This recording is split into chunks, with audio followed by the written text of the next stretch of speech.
All right, good people. I tried to warn you and tried to tell you, but because I come back as I was doing in a show due to the fact I lost a bet on the college football national championship between UGA and TCU. We all know what happened there, 65-7. And I lost to my man here, Anthony. What's going on, Anthony, my man? How you doing? Doing the best I can with what I got. Oh no. You might have to turn that all the way down.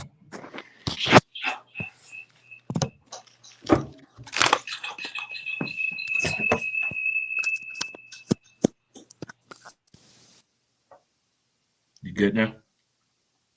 Doing the best I can with what I got.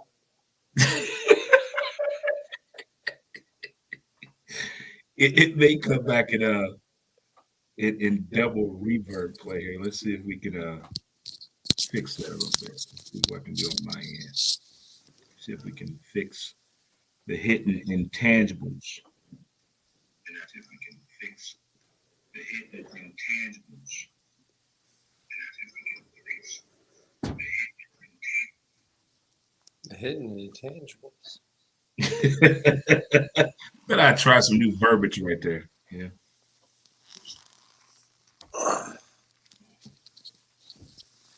Just keep my earplugs.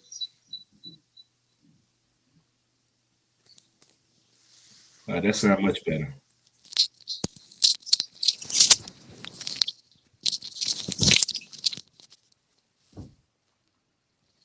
How's that? That's much better. That better? As far as I can tell. Got you. So again, this is my man Anthony. We did Caught in the Moment with Anthony B a couple months ago, and this is me. I lost the bet. Anthony's like, "You owe me 1 hour." So I was like, "Okay, buddy, what are we doing here? Let's do this 1 hour." And Anthony said, "It makes a perfect sense today for us to do this, considering the day that it is being MLK Day." So throughout different places, wherever you're living at, they have different celebrations on you commemorating MLK or celebrating MLK. In Boston, we had the unveiling that was done with a new sculpture that was done by the young artist's name of, hold on, I got it right here. I got this young man's name. His name is Hank Willis Thomas, and it was the new sculpture that was unveiled to commemorate the meeting of Coretta Scott King and Martin Luther King. Beautiful bronze. Yeah. So, Anthony, how have you been, my man? Happy New Year to you. Happy New Year to you, my friend. As I said earlier, we don't do New Year's resolution. The older you get, we do more of like it's time to change some things up when it comes to that. Time to change some things up. What is that message on there? Gotta get that off of there. So, what are we discussing today, my friend? Well, since you asked, how do you feel about second children? About what? Second children. Second children? I've had one. She's a beautiful, amazing little girl. I think second children are awesome. How do you not make them?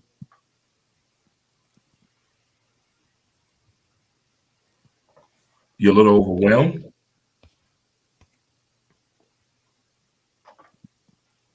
They're going to be thieves. They are going to be in company. One's going to run to mom. One's going to run to dad. They're all going to tell the same story. And then my wife and I are going to be fighting against each other while they're eating their Cheerios and everything else. Oh, you're anticipating the argument based on the second kid coming in. Everybody think it's thieves.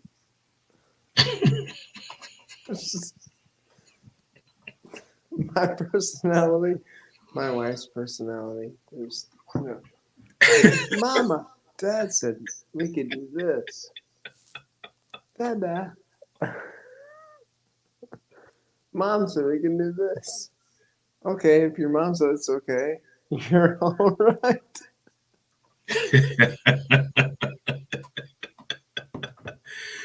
But this is how you see it playing out, the forcing the argument between you and your wife. I know my DNA, Dre.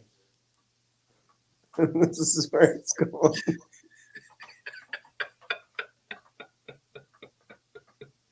But you got a nice age gap, though. 2 years. So yeah, that's perfect. According to any of the parent raising books out there, the highlight of the applicable age gap is more of 2 to 3 years. I think it's Steve's too.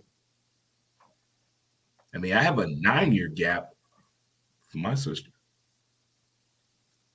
Yeah, look how you turned out. You what? So look how you turned out.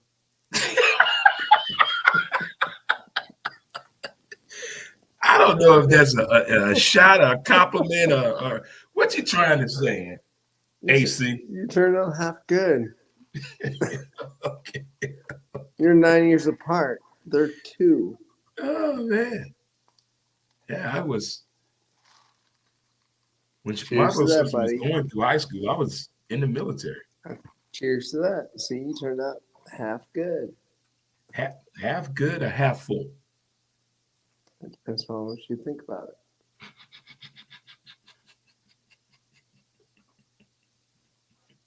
it. Everything's always half full. In your reflection and observance of MLK, I'm sorry. in your past, you quoted me your dad's favorite speech. What I mean, well, a quote from a speech. A quote was an MLK quote. It was an so he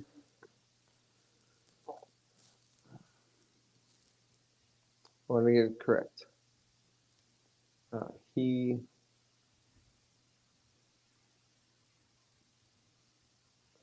where's I thought you brought the note with you. there's He's gonna try to find it. I'm not going to. He gonna try to find it, Joe. No. He's gonna try to find it. MLK Day here. MLK. In the end, Here with AC and Dre. in the end, we will remember not the words of our enemies, but the silence of our friends. In the end, the only words you hear are the words of your enemies, But not silence of your friends. That's deep. That's more up on that phrase that everybody's always saying or talking about when they're going through bad times. Their friends are not there. It's always strangers that show up. 100%. A stranger has more of the mindset to listen rather than tell you what to do or yell at you. 100%. Like I think listening skills need to go up a little bit more. People, I think we're in that time right now, people are trying to tell you what to do, and people are fed up with that. Don't tell me what to do. Let me do what I want to do, and if it's wrong, maybe someone will tell me. But you're trying to tell everybody what to do, and the way they're telling everybody what to do is not the right way to communicate with people.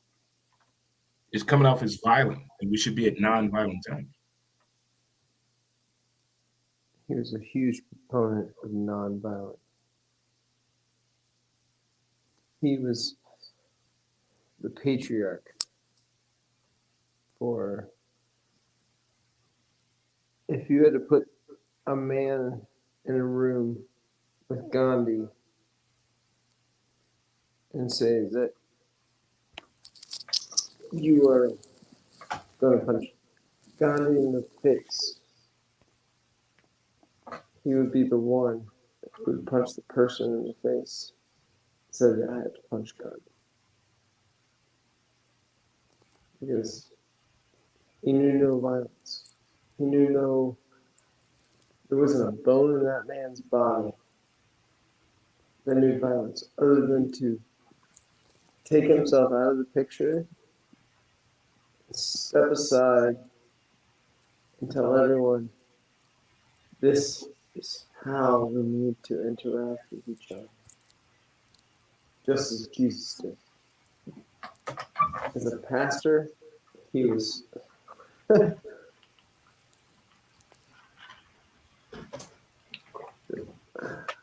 He could really talk, but I saw footage. I never saw footage of his father giving an actual sermon in church. And then the film Tell Him About the Dream, or the documentary Tell Him About the Dream, they capture a rare moment of his father speaking. In his voice, you could just, it just radiated through the whole congregation. We were talking as we were walking up. Myself being coming from New Orleans, Mahalia Jackson at Jazz Fest, and when he was giving that speech, we were talking about this. Tell him about the dream, Martin. Who said what? Tell him about the dream. Mahalia Jackson yelling from the crowd. But as you mentioned, when he was shuffling the papers, if you see the actual footage of the March on Washington, he starts shuffling really quick. But I would love to have known what would have been the original speech if Mahalia wouldn't have yelled out, "Tell him about the dream, Martin." It's very intriguing to me. It still would have been as good. It still would have inspired people. Things happen for a reason. True, but even down from the mountaintop is a great speech, and that was given at the right time. But the "I Have a Dream" speech was given at the right time. But I'm just saying, people always talk about what ifs. But what if Mahalia didn't say anything? What was the direction going that day? I have no idea. Yeah, but it's just one of those things like, things happening for a reason. It's like in the old episode of Quantum Leap when Sam is like, if I adjust one thing, it's going to affect everything. I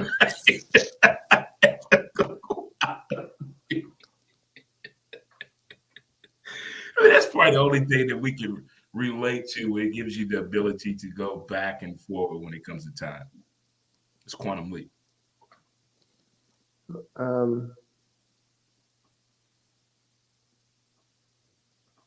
Quantum Leap does not inspire me as much as. No, I'm not using it for its inspiration. Oh, okay. No.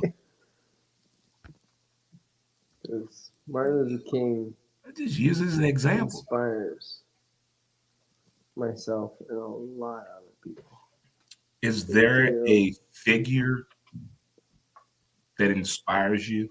Not on the level of MLK, but like, okay, I see where this person is going. No. Okay. I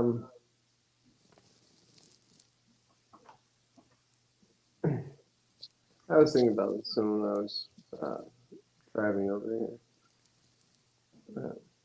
Like what? My brain goes a lot of ways, this, that, and the other. But if like I was just saying, if you put Gandhi and MLK and Martin Luther King Jr. in the room, and someone said, punch Gandhi in the face, he would probably turn around and punch the other guy in the face just because he said, punch Gandhi in the face. That's deep. And that's only for the fact that Martin Luther King would be one of the men who has come, lived, died, just like Christ did. He was so close to living with Jesus. Jesus was his only source of redemption, love, forgiveness. If you cannot forgive, he said, if you cannot forgive, you cannot be forgiven. That's what Christ said. And Martin Luther King Jr. would say that multiple times. If you cannot forgive, you cannot be forgiven. Even going through the times that he was going through. I'm only 41.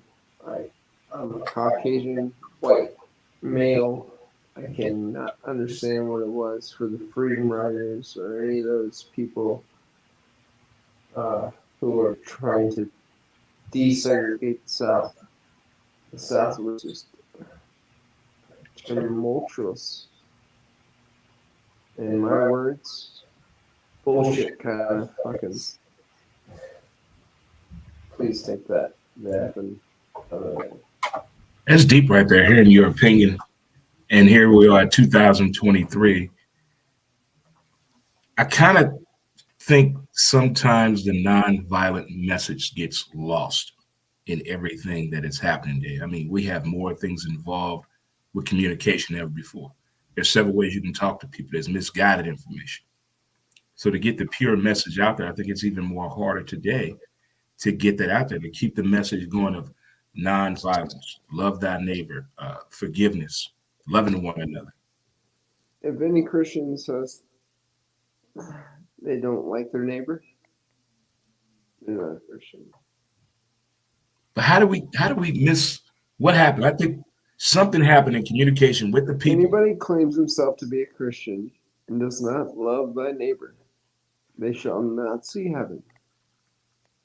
Because Christ said, love thy neighbor as you love God. And if you do not love thy neighbor as you love God, you are a heretic and you will be sentenced to hell. Is it And impossible there to is get no that message hell. back? Hell is a ship that's just, we are all on, just constantly going down, down, down, down, down, down, down. Are you doing your own special effects? No, just my Okay. hand. But if you cannot get on board the safety boat, it's just believing that love is the answer. Love has always been the answer to everything. But people forget that. The most simplistic things in life to get us They over the always hump, forget we have that. forgotten it. They always forget that. But how do we keep going to that point? How do we go back to the original point of just We get wrapped up love? in our own selves and everything else, but you know what? We just think about it. We shouldn't think, we should just do. Just give love. Think, Dre, turn to the person to your left. Turn to the person to your right. And tell them you appreciate them, love them. I And appreciate you and I love you. you know, I appreciate and I love you. I, We used to do that in school. I walked into Rooster this morning to get breakfast. It was busy as all get out.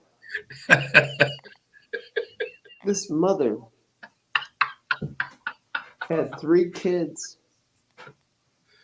She was holding one. 2 were screaming. She was trying to guide them. The one she was holding, the shoe fell off. Oh man. I happened to be on that path. I picked it up, gave it to her, even offered to put it back on. She had no problem with that. Way to step in. That's what you need to do. You got a guy sitting on the street asking for money. Don't give him money. Offer him a way out. Take him to the store. That Buy is him a deep. sandwich. Don't give them some physically water. money. You're hungry, I'm gonna feed you. You're thirsty, I'm gonna get you something to drink. 3 fish, 5 loaves of bread. That's a lesson. Say it one more time, Anthony. One more time. 3 Anthony. fish, 5 loaves of bread. That's a lesson. I will feed you.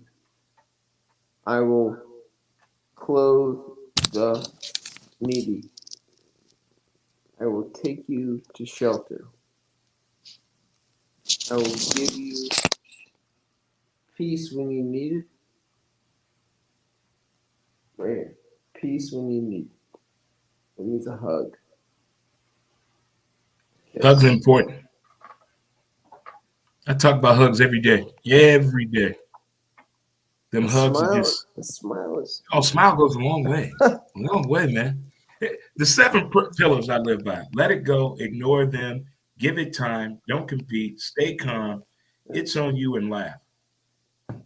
The ones I worry about are the ones who say, "It is what it is." It is what it is. You know those people? Those are prominent words in the hood. It is what it is. It Those is what it is, little homie. those are people who have become comfortable with With things life. they cannot change. That's it. They're stuck. And it's okay. It's not a bad thing. But also, those are the It's a ones who have the mindset. fear because they have nothing to lose. So I think since probably, well, I didn't start paying attention, so I don't want to put it that way. When I started paying attention is when I started seeing the different labels of behavior in lifestyle situations. Whether you agree or disagree, everybody has a label on their lifestyle, whether it agrees with your financial stability, your career path, even the way you hang out when you drink. Everybody has been labeled with a type of group or an associate, some type of way. But I saw more of that probably since 2018.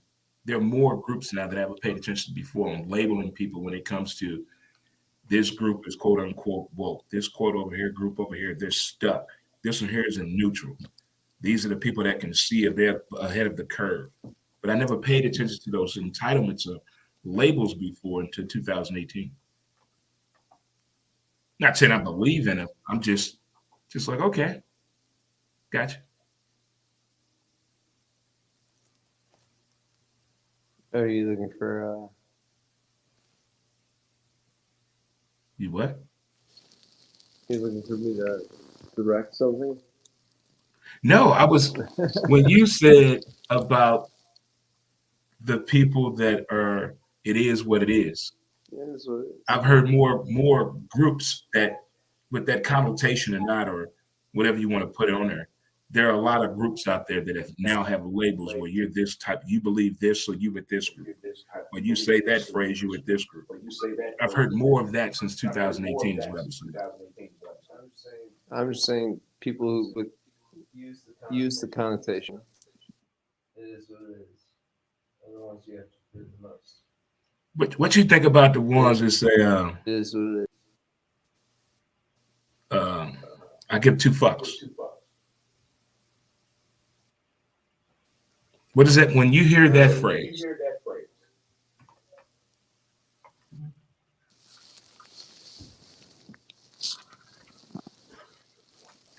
Is that a group that can be talked to, listened to? I'd say they're probably from Texas.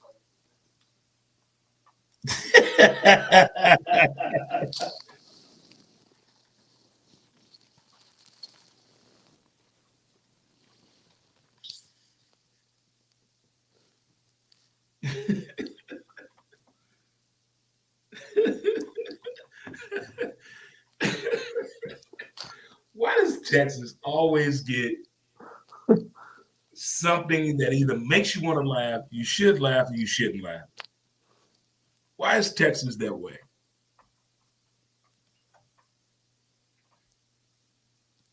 Probably from Texas. You gonna answer a Texas question with Texas? Great move, Anthony. AC in the building. They're probably from Texas, dude.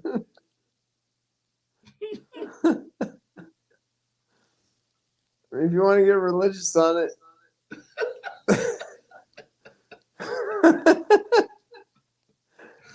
Oh, you're gonna be either going. What religion? What religion are you talking about? We're going. Explain on this Do we one. really want to get religious on it? We can go Mennonite. We're up there in like Idaho Plains.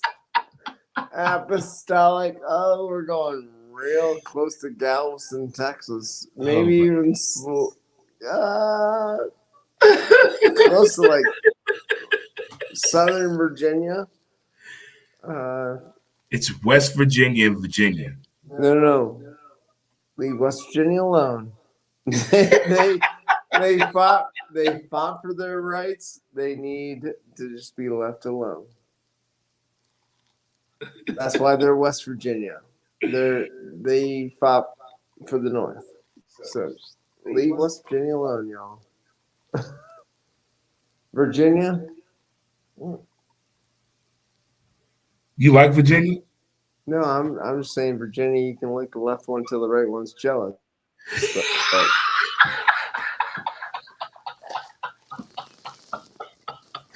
We're doing region jokes here. Call the moment MLK edition here with AC and Dre.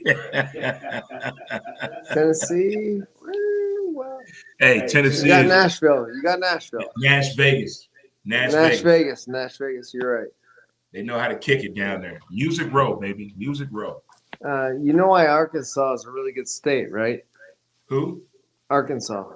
My people from Arkansas. Yeah. Arkansas. That's because Mississippi's still a state. Mississippi. That's why Arkansas is a good state. Mississippi's still a state. It depends on who you're talking to. No, you didn't get the joke there, buddy. Oh, I got it. Arkansas is a good state because Mississippi's still a state.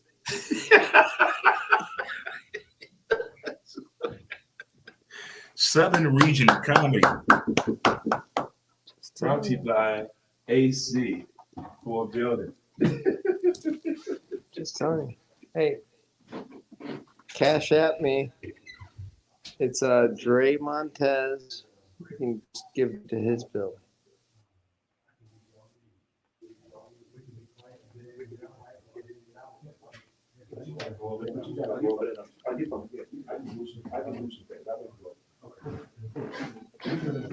How do you 5,000?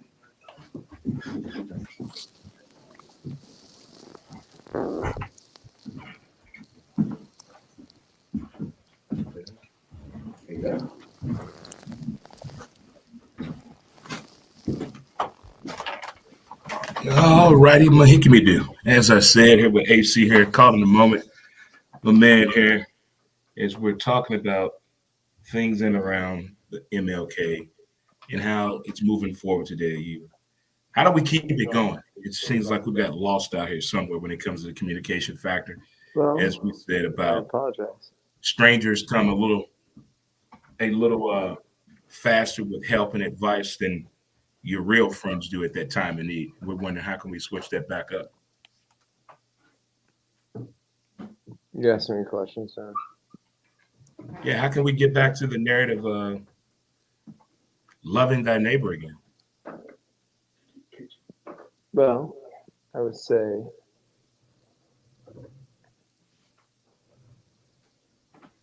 because you try to go too far, people think you're being pushy. Oh, I'm being pushy?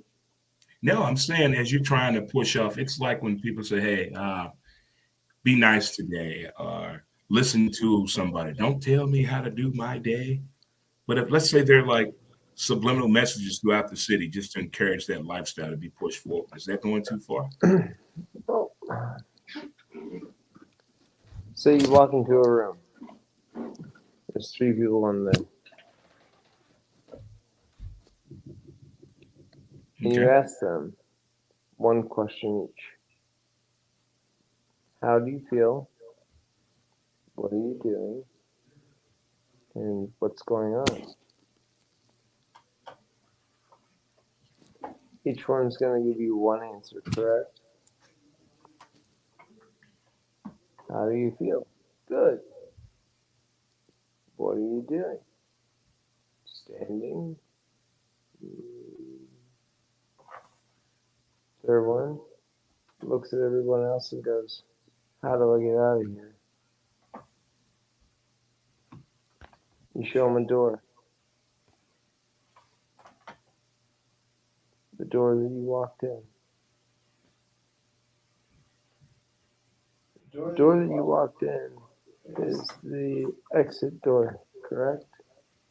Okay. And that door leads you to where? Leads These are psychological questions, Trey. Where does it lead you? Where you need to go. Exactly. You wanted to get out of the room.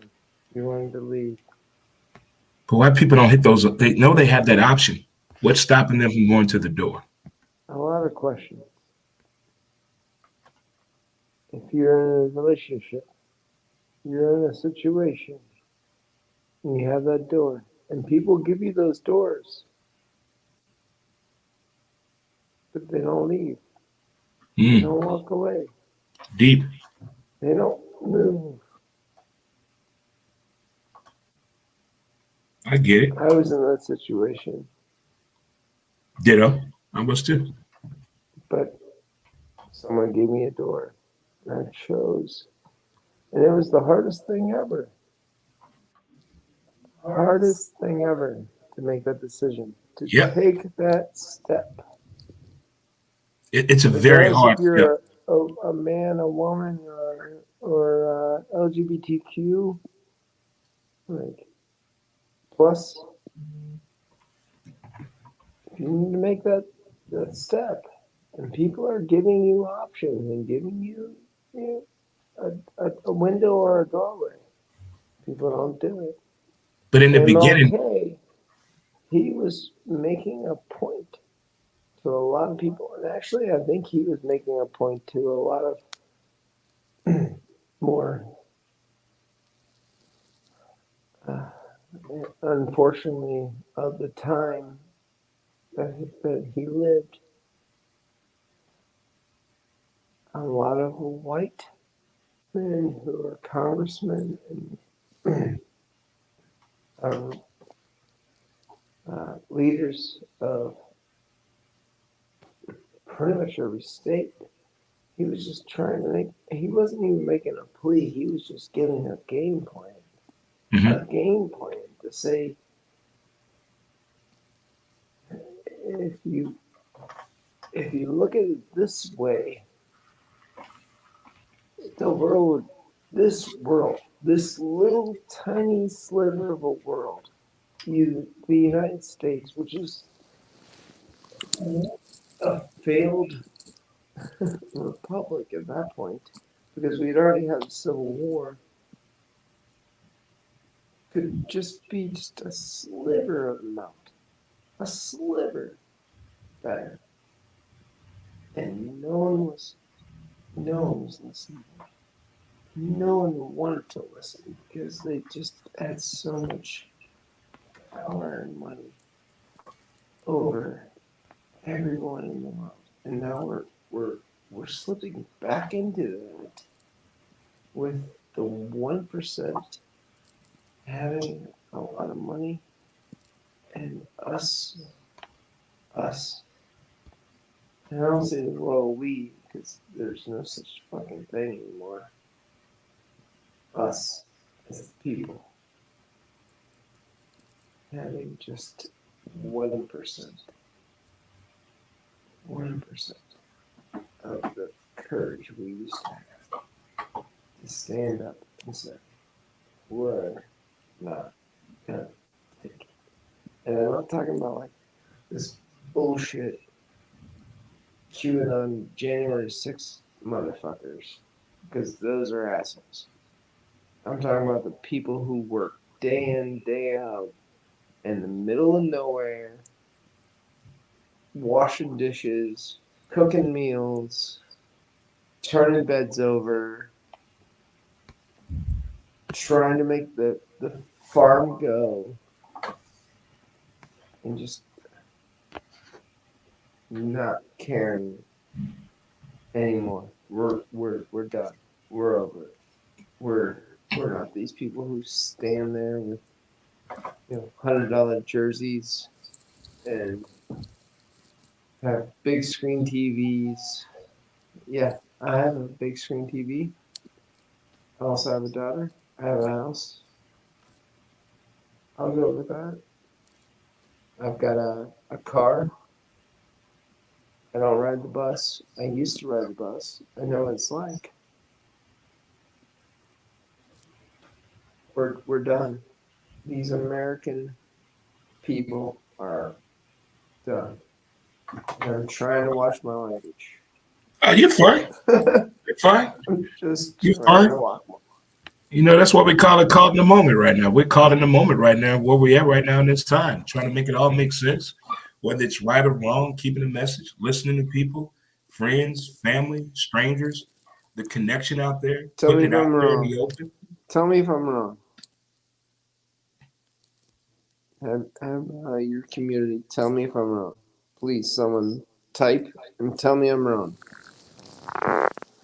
But I want to bring the unity back to community without being overbearing, overshadowing, trying to put too many politics behind and put a personal propaganda on there. How can we get the unity back in community? It's There's preached all throughout the lands from October into February, and then it stops. Why it's not a year-round message about the importance of a community, the importance of a community center, the importance of love thy neighbor, the importance of sticking together, the importance of love. I am 100% there with you. But how do we get that back? I mean, you're not the only one. I've talked to I'm several people about this. I 100% mean, there with you. everybody nods. Yeah, Dre, you're right. You're right. But how do we keep it going? How? I have an answer, man. I don't want to I'd say be it's the an Messiah. impossible feat.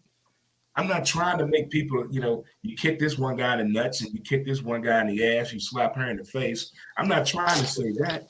But how can we get the chain of respect, the chain of understanding, listening skills in the community?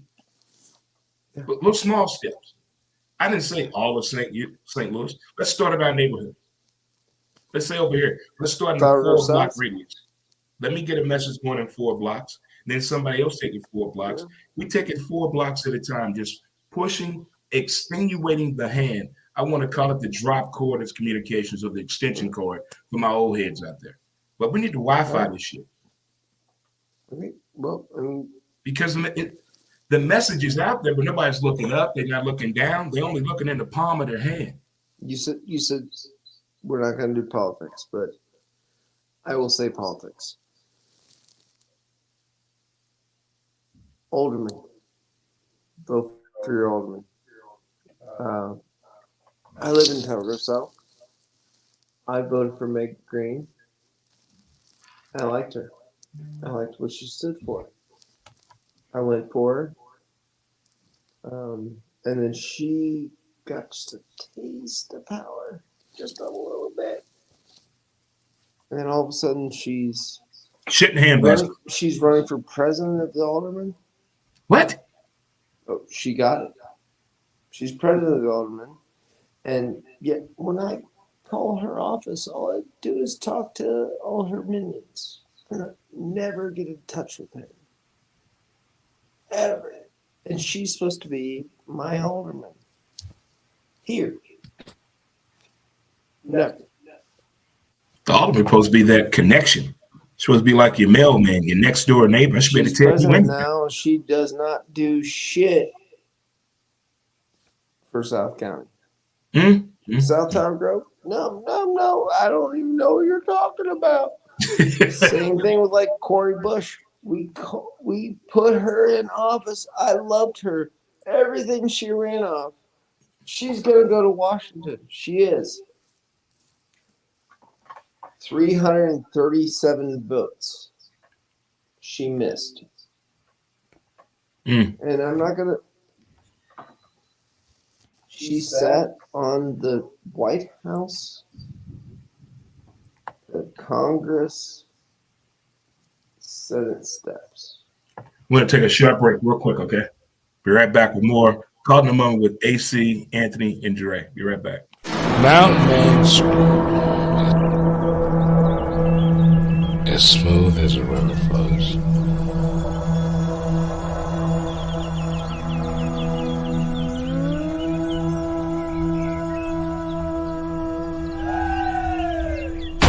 MountainManScrub.com.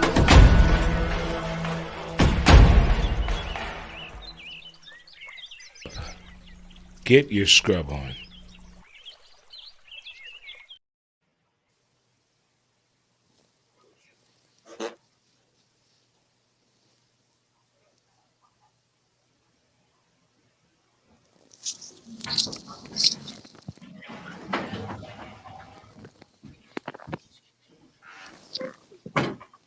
Hey, do you know why Cory Bush did that? Hey, before you start, do you know why Cory Bush did that? Why? Hey, look at me. Re-elected her. She sat on the steps of Congress and missed 337 votes. Do you know why? Why? Because she said she was protesting Black Lives Matter. And out of 337 votes, you know what she could have done?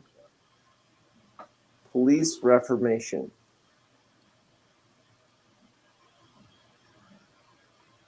That seems to be not just here. Allocating more funds to non-white people.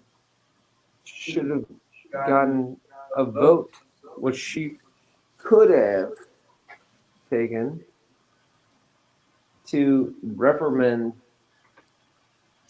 Maris. Oh, what are you doing? Maris and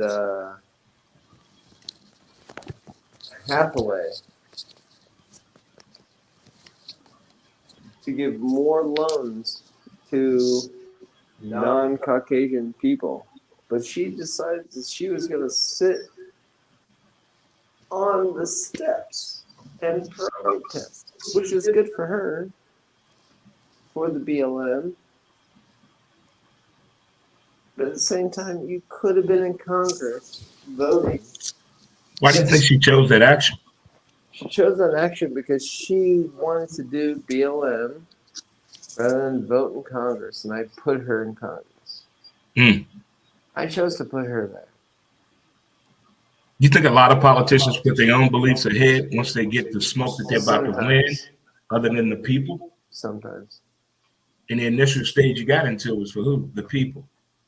Correct. And we keep hearing and seeing, not just here in St. Louis, but in cities that have race problems, correct, or going through the regentrification. But she could have voted for these bills that would have gone through. But how they keep losing the message? If you got into this to make improvements, how did now move to improvements to bringing in more corporate dollars, not even in your neighborhood? She's not trying to. No, I'm just saying. That's an example. I'm saying in the beginning, when most aldermen start out, the message is relatable, strong, everybody believes it. And then something happens. The message gets lost and nothing gets done. Not just here in St. Louis. I'm seeing this happen all the time throughout the U.S. in different cities. When it happened in Baltimore, when it happened in Charlotte, when it happened in Chicago, when it happened in D.C., when it happened here. If it keeps happening all the time, how can we stop it?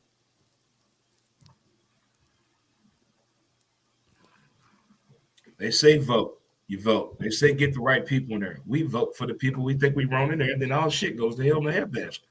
That's why a lot of people don't believe in politics. Because nothing is being done what they said they were going to do. They turn out to be what they call a liar. We got to break the system. What's that? We have to break the system. But to keep it back to the true narrative of today being MLK Day, I have a lot of questions on. Are we going back live? What is the initiative on keeping the mentality of the love? It seems to have gotten lost. It comes up when something tragic happens or something that we can all relate to. But when it actually comes down to the LOVE, it's out the window. Look at all the love and appreciation that was out there for the football player a couple weeks ago. Here we are less than 3 weeks later. And you look at the state from television or newspaper, whatever you want, however you get your coverage of the day. What happened to the LOVE? You thought he was dead. What's that? You thought he was dead. I mean, we don't need a movie. We don't need a 2-hour television presentation. We don't need a big print in the newspaper or a big billboard or a drone footage showing us something. We need us, the people. Sure. But once can we get in control of something that we control us? I can't believe I grew up in a time when Hands of America really actually existed. It wasn't a video. That's some real life shit. People across the world, across the United States, connected and joined hands. They did. Hands across America. Yeah. Hands across the world. People probably forgot all about that. Go look at that video footage. Go look at the video footage. That was a different time then. Yeah, well, we grew up in a different time, man. I'm Gen X. Well, I'm Gen Dre. I grew up in a time when we did not care what someone else thought. How old are you, Anthony, for the people listening? Huh? How old are you? 42. Okay. And I'm 52. So Well, that's a you're- total, that's a You're Gen different, X as well, buddy. go ahead. It's a different time. I mean, I used to ride my bicycle 3.5 miles away from my house with no supervision with my sister. Get ice cream and drive back. On a bike. I grew up in a time where I could ride that same bike. Yeah. But if I leave that block out of my mother and father's vision, ass beating time. Oh no, that was when the lights came on. If I came home before the street lights came on, I got my ass whooped. And I had to get permission to leave the street out of sight, but be home by the street lights or when them crickets made that noise. Okay. Well, that would be hell to pay. We also grew up in a time when we did not cancel culture.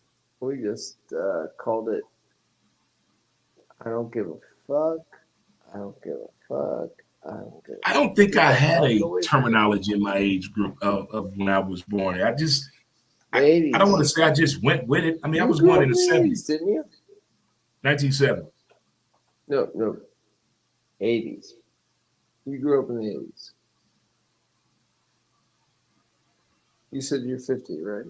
Yeah, I'm 52. So 1970, I was born.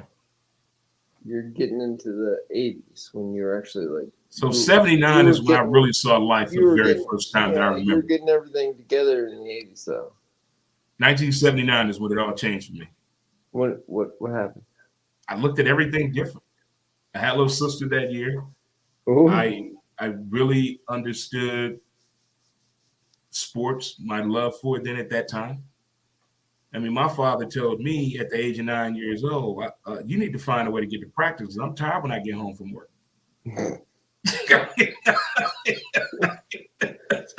I'm pretty sure my father gave me the same speech. He said, you need to get a job. What? 9? Yeah, I was 11. You're gonna go work. You're gonna go work on your grandfather's farm. Oh, you went okay. That's like my summer down in Little Rock, 1982. Well, in Augusta, Arkansas, in 1982. In 1979 and 1982, I learned a whole lot about life. Uh-huh. Imagine moving from Norfolk to San Diego. Okay. And almost went to San Diego. Meeting kids and going, I'm never going to know your name. I want to be your best friend. No. I'm going to be moving here for 6 to 8 months. See ya.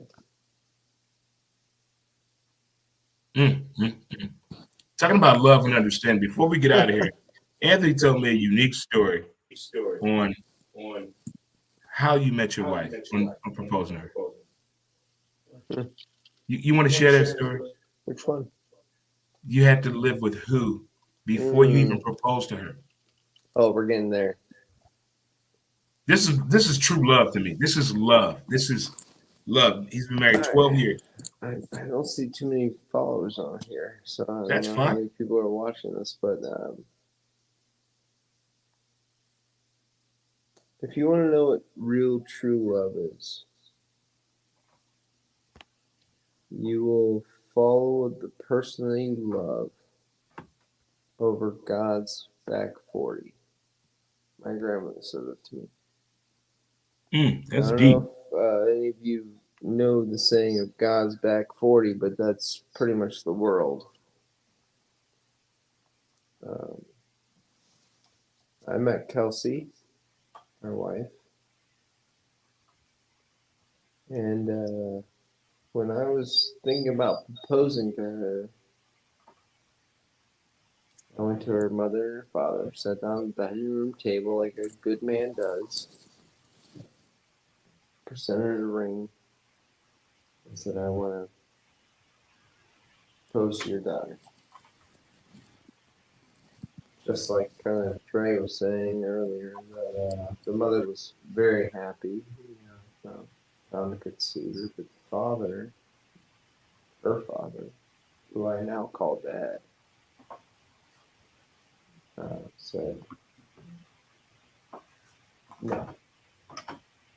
And I said, excuse me? He said, no. Not unless you live 1 year and 6 months underneath my roof in my house. All right, pause for 1 second. Pause. Let me break this down. This man, not engaged yet, thinking about getting engaged, wants to get engaged, but the dad said, you got to live with me first for 1 year and 6 months. How many of you would do that? How many of you would go live with the woman you want to marry's father for a year and a half? That's love. Go on, Anthony. And she doesn't even live there. Yeah, that's the other thing. She didn't live there. You have to live 1 year and 6 months underneath my house, underneath my roof, in my house. And I agreed to it. See, that's some rom-com shit there. Hey, that's something that need to be in a rom-com. And then what'd you do? Paint the house, put on a new roof, added another building? He asked me, never made me do anything. Asked me to paint the house. I did.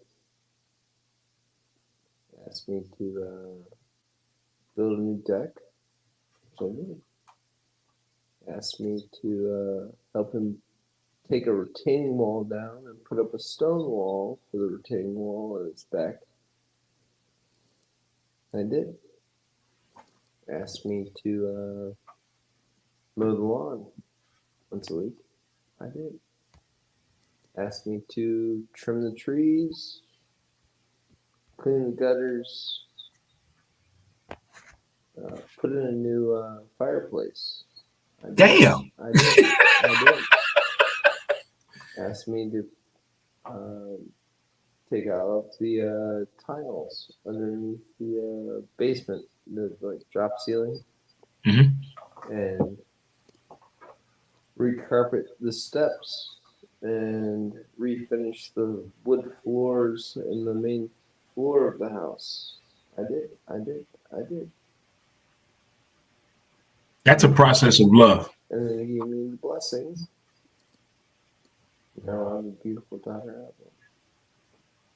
So not only knows your work ethic, he knows your drive, he knows your personality, and he knows how you live in a house if you take care of yourself with your slop. And if you pay your bills on time, he knows the 5 most important things to take care of his daughter. You got stability, work ethic, your good heart, you're going to work, and you know how to provide. 100%. That's it right there. That's all any dad wants for their daughter. That's it. I never complained about it. Right. I don't I can complain tell about it when you now, first but told me that, I was like, what? I mean, most people can't spend 10 minutes with the woman they dating, daddy, brother, cousin, uncle, grandfather. They can't do it. But you spent a year and 6 months? I got the best part of this situation. That's awesome. I got a wife. Look at her. Look at her. Beautiful daughter. And you got one another. And I have a man who calls me son. Mm, mm, mm. Women Remember, are all remember love. what I told you about my sister-in-law's husband? Most people say brother.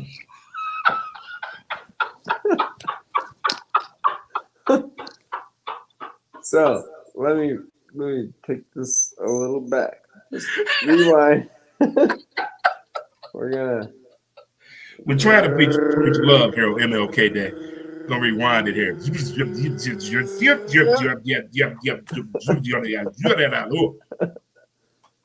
just rewinded the tape. So my sister-in-law is married to a man named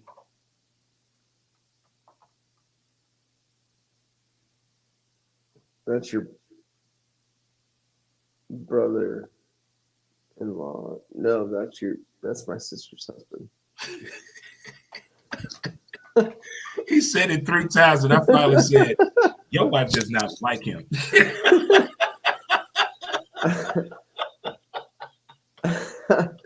I have been corrected by my wife 4 times now.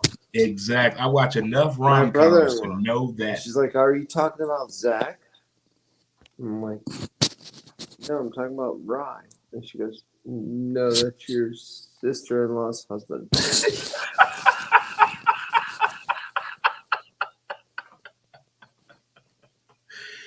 You take the good, you What? take the bad, you take them in, you take them out, and then you have the facts of life, kids. It's all we're trying to get to So is the my facts. brother-in-law is Zach, and my sister-in-law's husband. Do you have to write that on this Christmas gift? To my sister-in-law husband. No, I just write his name. Okay.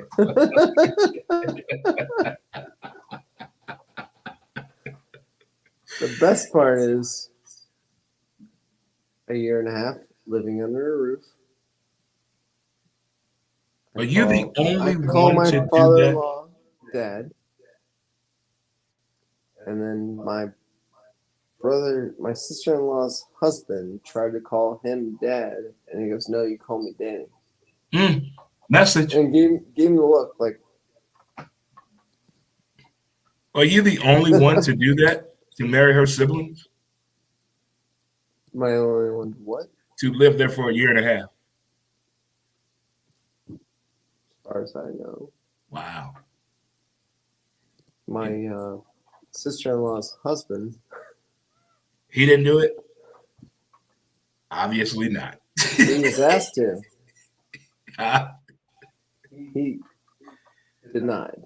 Oh man, denied entry. Womp womp womp. Try No, again. he was the golden boy for the longest time. Not until you came along. No, he was no. I was the black sheep.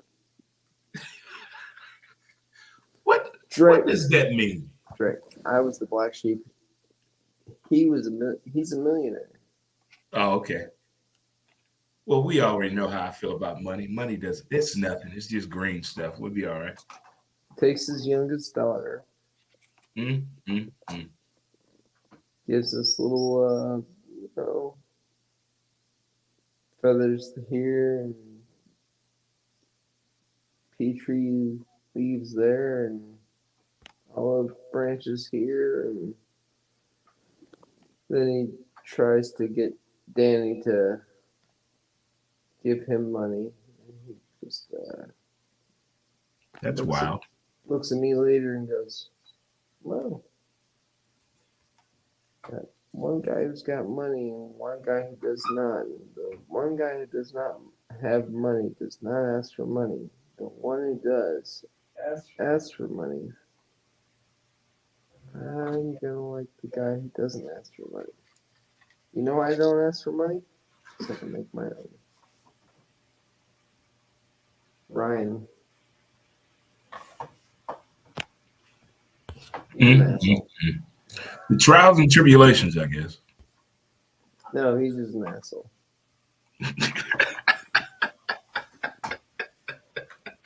I was told by my brother-in-law the only reason why my daughter is more liked than my sister-in-law's and her husband's 2 kids. This is really fucked up, but this is true. It's because they have half of him in their DNA. What? And they love my child more. It's my wife's and mine DNA. Because we're not assholes.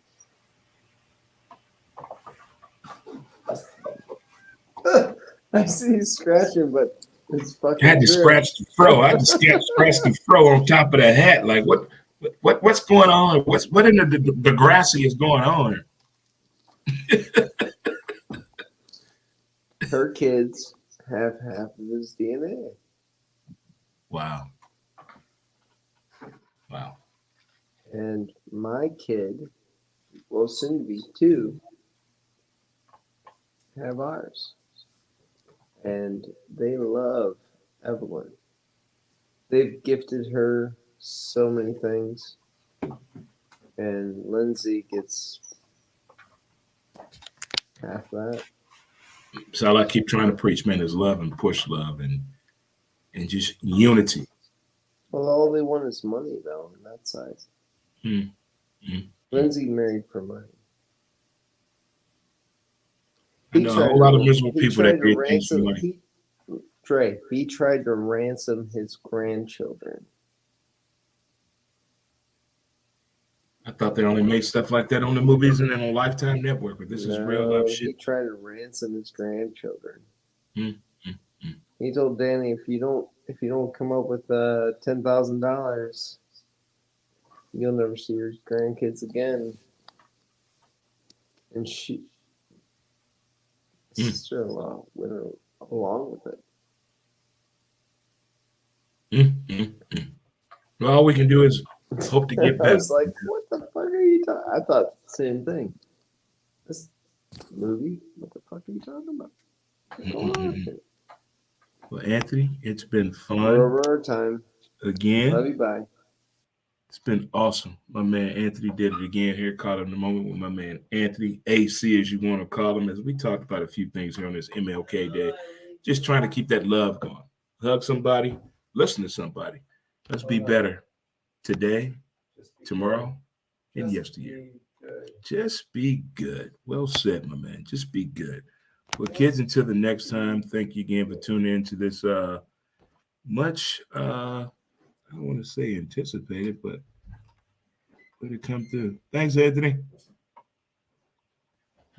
That was fun for sure. That was fun. All right, kids, boys and girls, children of all ages, enjoy the rest of your day. Until next time, peace, and we out. Holla.